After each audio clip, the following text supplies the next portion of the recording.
రక్షాబంధన్ అంటే రాఖీలు కట్టడం. మన ఏరియాలో అయితే మా చిన్నప్పటి నుంచి కూడా రాఖీ కట్టడం, స్వీట్ తినిపించడం, మనం అబ్బాయి చేత ఇంత డబ్బులు ఇప్పించడం ఇది జరిగేది మా చిన్నప్పుడు. పెద్ద అయ్యేటప్పుడు కూడా అదే ఉంది. అయితే ఈ మధ్యకాలంలో నార్త్ ఇండియాలో ఏదో ఆ అబ్బాయికి బొట్టు పెట్టి ఆ పైన హారతి ఇచ్చి ఆ పైన రాఖీ కట్టేటటువంటి కార్యక్రమం చూసాము. అవి బాగా ఇక్కడ కూడా కొంతమంది ఫాలో అవుతున్నారు. ఆ తర్వాత స్వీట్ పెట్టడం, ఆ తర్వాత కట్టమంటుంటారు, కొంత డబ్బులు ఇవ్వడం, గిఫ్ట్గా ఇవ్వడం అని.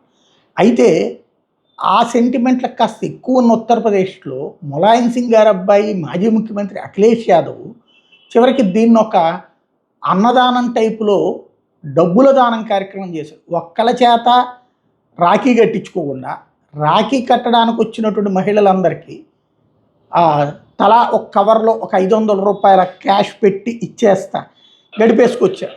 కనీసం అట్లాంటిది అంటే ఎంత నిర్లక్ష్యం అనే కంటే కూడా పట్టనటువంటిది. అంటే ఆ సెంటిమెంట్ సెంటిమెంట్ ఉన్నోళ్ళు అయితే కనుక కట్టించుకుని చేతులంటే రాఖీలు కట్టించు నాకు ఎంతమంది సోదరిమణులు ఉన్నారో చూసుకోండి అని చెప్తారు.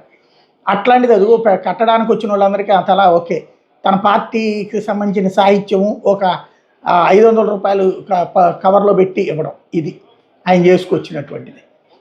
దాంతో పాపం రాఖీ కడదామని వచ్చిన వాళ్ళు కూడా మానేసుకుని వెళ్ళిపోయినటువంటి పరిస్థితి అన్నమాట. అవి తీసుకుని వెళ్ళిపోవాల్సి వచ్చింది.